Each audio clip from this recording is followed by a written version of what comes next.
everyone, it's Jessica Preventure here with Lair Realty Partners with your monthly market update. I do have some notes because I have a lot of great information and I want to make sure that I deliver it to you accurately. But if you have any questions or concerns, you can always reach out to me directly at 603-682-0224 or via email at jessica@prohomesnh.com. So let's get started.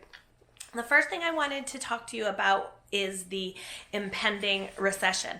So it's not that I'm overly concerned about the recession or its effects on the housing market, but I am a little concerned that the greater population or community might get some fear, and I want to help put some of that fear at ease and to educate you on what's really going on. So Morgan Housel said impending recession might be over before we even notice that it's there. So just remember that a recession is just an economic slowdown. I think that word is causing a lot of panic in people as we think about 2008. But that recession was actually very unusual, and its tremendous impact on the housing market was also unusual. It was impacted so much because that recession was caused primarily by the mortgage industry and the housing market, which is unusual, and it is not the case in the current scenario. So I know that I've showed this image in other venues, but I'm gonna just show it again because I think it's that important. And really what it says is that over the past 5 recessions, housing prices have only decreased once. In fact, in 4 out of the 5 most recent recessions, housing prices have increased. And the one time that it went down, other than 2008, of course, but the one time it went down, prices went down by less than 2%. So very minimally. And in all 4 of the other recent recessions, housing prices actually increased. So the Wall Street Journal recently did a survey of 36 economists, of the greatest economists going on right now, and they basically have predicted that this slowdown is going to occur before the end of 2020 or somewhere early in 2021. So I do have those actual statistics. If you'd like them, let me know. Otherwise, take a look here. And as I said, even with the economic slowdown, which is probably going to be minimal in and of itself, it is unlikely to impact housing prices or the housing market in general. So I wanted to talk a little bit about the projections actually of home prices. So the Home Price Expectation Survey, the Mortgage Bankers Association, Zelman & Associates, Freddie Mac, and the National Association of Realtors and Fannie Mae have all projected that we will continue to see price appreciation over the next 2 to 4 years. So even the economists that are predicting that the recession is going to occur in 2020, 2021, even those same very economists are still projecting price appreciation in housing. So if you're taking the advice of the experts instead of the news, which is all about getting everybody riled up, then we really are going to continue to see price appreciation, which is good for sellers and it's good for homeowners.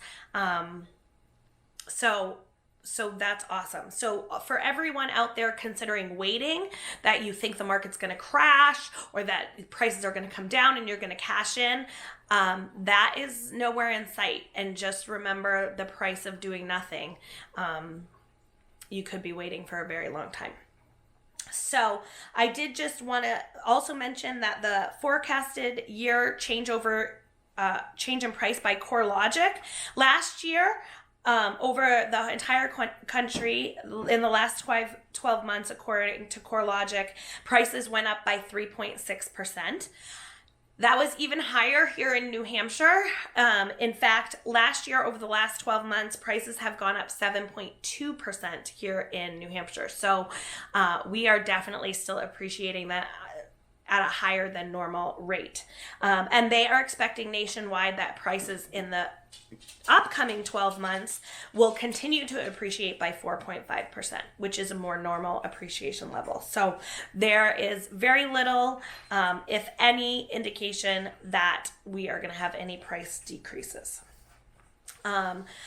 So sometimes that can make buyers a little scared, right? So if prices are going up, that doesn't seem great for buyers. But the truth is that home affordability has continued to decrease over time, which is awesome. So remember that there are 3 components to affordability. It is not just price. It is interest rate, and it is wages. So as wages have continued to increase nicely for the first time in decades, and interest rates continue to go down.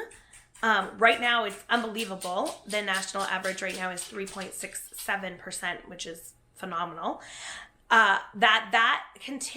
Those 2 positives combined with price appreciation has made affordability the lowest it's ever been. So the typical mortgage payment, and I have the data I'll provide at the end of what typical mortgage payment means, but the typical mortgage payment is $878.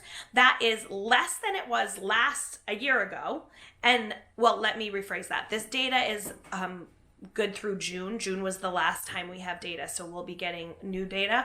But from June, it was $878. That is less than it was last June, so June of 2018, and it was also less than it was in January of 2000.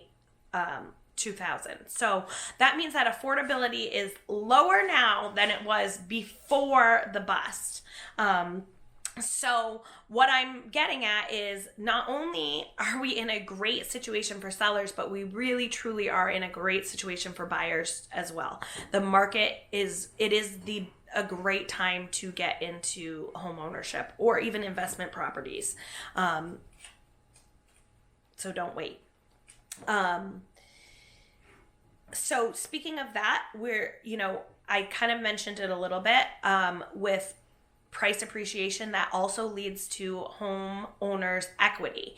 And Frank Nothaft, I can't really say his name that well, he's the chief economist for CoreLogic.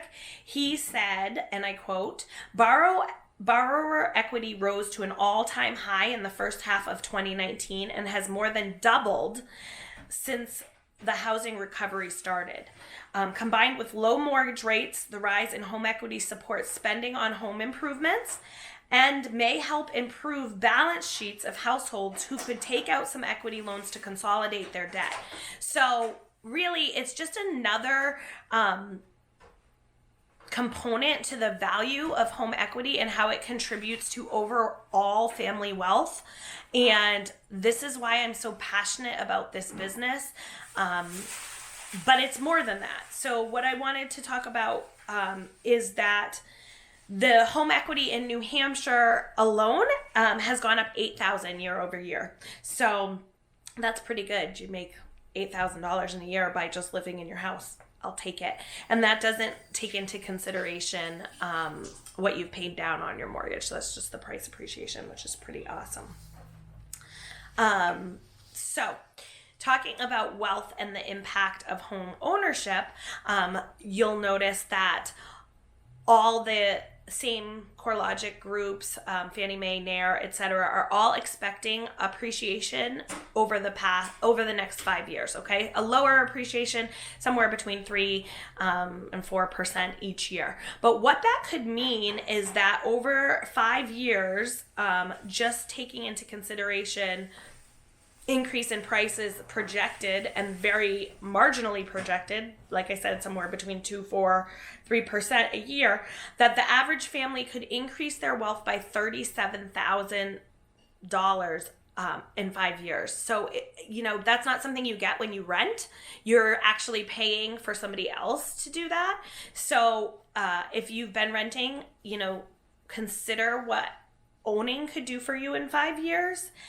And if you already own, consider what that could do, what the equity you have in your home now could do to help you get into your dream home. So that equity could be used for a down payment to get into the home of your dreams in a better area or with more space or more updated. Take advantage of that, because that's certainly part of the value. But I wanted to talk a little bit about the non-financial benefits to home ownership, which I think are super important and, not something to ignore. So a recent survey found that 93% of homeowners say that owning a home made them happier. 88% agree that buying a home is the best decision that they ever made. 79% believed owning a home has changed them for the better. So these are pretty incredible things and pretty high percentages when you think about it. That owning your own space, having that little piece of earth that's yours, dramatically impacts your well-being and your sense of life. So that's awesome. I also just wanted to mention that many millennials, 26% of millennials expressed interest in buying a home in the next 12 months. And so here's the issue that we have here is that baby boomers are living longer and living independently longer, and new construction is not keeping up with the demand. So we've got millennials moving into the market, and baby boomers are not yet moving out of the market, and new construction cannot keep up with that. So what does that mean for you? That means if you are a seller, it is time to cash in. If you're thinking about downsizing, now is the time to do that. I know it can be overwhelming, especially if you have 25 or 30 years of life in your home, but now is the time to cash in on that investment, cash in on that good decision, and relieve yourself some of the pressure of maintaining a large home that potentially has a lot of space and a lot of upkeep. And let's help you move into something that makes more sense for you, and leave your family home available for those millennials to kind of move into and start their families and start to build their wealth. So we're all moving in the right direction. So existing home sales is certainly the solution, and I am here to help you with that. So there's so much more I could share. I am so passionate about this industry and about helping people and about the wealth and the well-being that is built from home ownership. I just absolutely feel privileged to be part of that journey, and I'm happy to share this information with you. So if you have any questions whatsoever, you'll see I have a link to all of the associated surveys and where I got all this information so that you can look at it yourself, interpret it yourself. But if you have any questions or concerns, please reach out to me. That's what I'm here for. Thank you all so much for trusting me. And don't forget, dream big.